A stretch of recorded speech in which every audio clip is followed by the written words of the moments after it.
¿Por qué los intelectuales sistemáticamente odian al capitalismo? Esa es la pregunta que se plantea Bertrand de Jouvenel en el artículo tercero y último para este tema que estamos comentando aquí.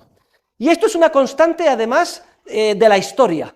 Ya desde la antigua Grecia, los intelectuales más distinguidos, empezando por Sócrates y terminando por Platón, incluso incluyendo al propio Aristóteles, veían con recelo, si es que no odiaban a muerte todo lo que oliera a actividad mercantil, empresarial, artesanal o comercial. Y hoy no tengan ustedes ninguna duda, desde los actores y actrices de cine, todo el mundo de la movida del cine, todos completamente contrarios a la economía de mercado.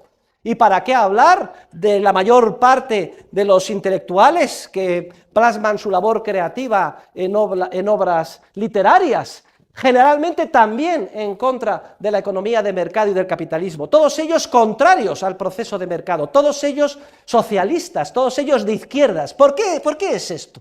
Y es algo que tienen ustedes que estar acostumbrados, esta incomprensión. Cuando el día de mañana ustedes vayan al mercado, trabajen en su empresa, van a sentir una incomprensión diaria, continua, por todo el mundo de la llamada inteligencia, la cultura. Todos estarán en contra de ustedes. ¿Por qué razón es esto así? Se plantea Bertrand de Jouvenel y desarrolla un artículo precioso explicando las razones por las cuales el intelectual generalmente, y salvo honrosísimas excepciones, está siempre orientado en contra del proceso de cooperación social basado en el mercado. Y da básicamente las siguientes tres razones, los siguientes tres motivos. Tomen nota. Primero, desconocimiento. La primera razón es el desconocimiento. Es decir, desconocimiento teórico de cómo funcionan los procesos de mercado. El orden social, empresarial, dice Hayek, que es el más complejo que hay en el universo. A nosotros nos lleva 70 sesiones, siquiera sea empezar a profundizar nada más la punta del iceberg desde el punto de vista analítico. Un esfuerzo diario por mantenernos al día en las lecturas, página tras página, para empezar a ver la luz. Pues bien, este trabajo, señor, no me distraiga, deliberado, de análisis, para comprender cómo funciona el proceso espontáneo del mercado, que solo puede proporcionar la teoría económica, por desgracia, brilla por su ausencia en la mente de la mayor parte de los intelectuales. Los intelectuales se dan muchísima importancia. Los intelectuales piensan que han estudiado mucho, pero la mayor parte de ellos son unos completos ignorantes en lo que se refiere a la ciencia económica. Y esa es la primera razón que apunta Bertrand de Jouvenel. ¿Cuál es la segunda razón que menciona? La segunda razón que menciona se refiere a la soberbia del falso racionalista, a la soberbia del intelectual. El intelectual piensa que sabe mucho más que el resto de sus conciudadanos, porque ha estudiado, yo qué sé, filosofía y letras, o muchas carreras, o es una persona muy refinada que ha leído muchos libros, porque va a muchas tertulias, porque se presenta a premios, es la persona más inteligente, se cree el más listo, y cae en el pecado fatal de arrogancia o soberbia con gran facilidad, hasta el punto de que piensa que está más legitimado que nosotros mismos para decidir qué es lo que tenemos que hacer.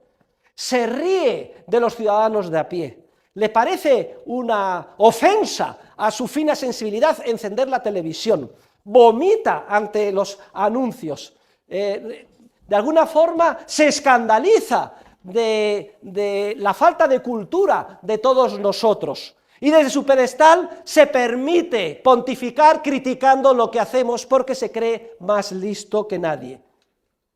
Y sin embargo, como he dicho, sabe muy poco de lo que sucede, y además es un peligro en potencia. Detrás de cada intelectual hay un dictador en potencia, que a poco que se descuide va a caer en la tentación de querer arrogarse con el poder político para imponernos a todos los demás sus peculiares puntos de vista, que él considera que son los mejores, los más refinados, los más cultos. Pero no solo el intelectual está en contra del capitalismo por ignorancia flagrante, y hay una serie de ejemplos que menciona Hayek que son bastante divertidos. Por ejemplo, el mismo Einstein, no saben ustedes las declaraciones que hacía sobre materias de economía, ¡un ignorante! O sea, sabía mucho, le suspendía yo directamente en clase, sabía mucho menos de economía que ustedes ahora. Y si vamos a hablar de Einstein, vamos a ver, es que no me molesto de hablar ni de Saramago, no quiero dar nombres. Ignorantes absolutos. Si a la ignorancia le sumamos la arrogancia fatal de pensar que saben algo más que nosotros, que son más cultos y refinados, entonces estamos perdidos. Y no nos debe de extrañar que detrás de cada gran dictador de la historia, sea un Stalin, sea un Hitler, etcétera, siempre ha habido una cohorte de intelectuales, aduladores, que han tratado de darles base y legitimidad desde el punto de vista ideológico, cultural, filosófico, etcétera. Pero hay una tercera razón importante, que no le duele a Bertrand de Jouvenel sacar a relucir. Y la tercera razón, queridos alumnos, que explica el por qué los intelectuales están en contra del capitalismo, es muy sencilla. Tomen nota. El resentimiento y la envidia. Resentimiento y la envidia. Porque el intelectual generalmente es una persona profundamente resentida. Fíjense ustedes qué bien lo explica Bertrand de Jouvenel. Bertrand de Jouvenel se da cuenta de que el intelectual se encuentra en una situación muy incómoda en el mercado. En la mayor parte de las circunstancias observa que el valor de mercado de lo que él aporta al proceso productivo es muy reducido. O sea que yo he estado estudiando durante tantos años, lo he pasado muy mal, he emigrado a París y resulta que hago estos cuadros que son un mamarracho y no los compra nadie, soy un resentido. Algo podrido está en la sociedad capitalista cuando no valora como debe lo que yo hago. Mis marramachadas en un lienzo, mis supuestos poemas, mis refinados artículos o mis novelas. Y en todo caso, aunque tenga suerte, aunque me ponga de moda, aunque me convierta en un Saramago, nunca lo es lo suficiente, nunca se me paga lo suficiente, teniendo en cuenta todo lo que yo hago como intelectual, sobre todo en comparación con la basura que me rodea.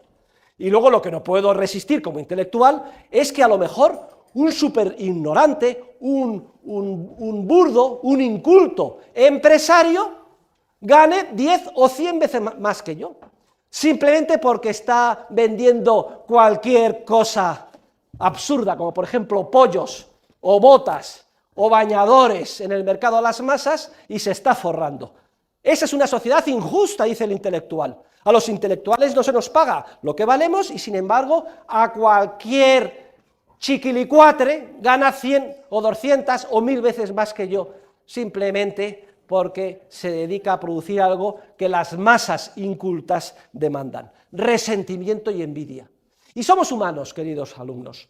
Si al resentimiento y la envidia, que tenemos que entender en estos términos, le añadimos la soberbia y a eso la ignorancia, no nos debe de extrañar que la cohorte de hombres y mujeres del cine, de la literatura, etcétera, y siempre dejamos a salvo las excepciones que pueda haber, siempre actúen de manera sesgada en contra del proceso empresarial del mercado al que nos vamos a incorporar nosotros. Sean profundamente anticapitalistas, siempre se presenten como los adalides del socialismo, de la progresía, de la redistribución.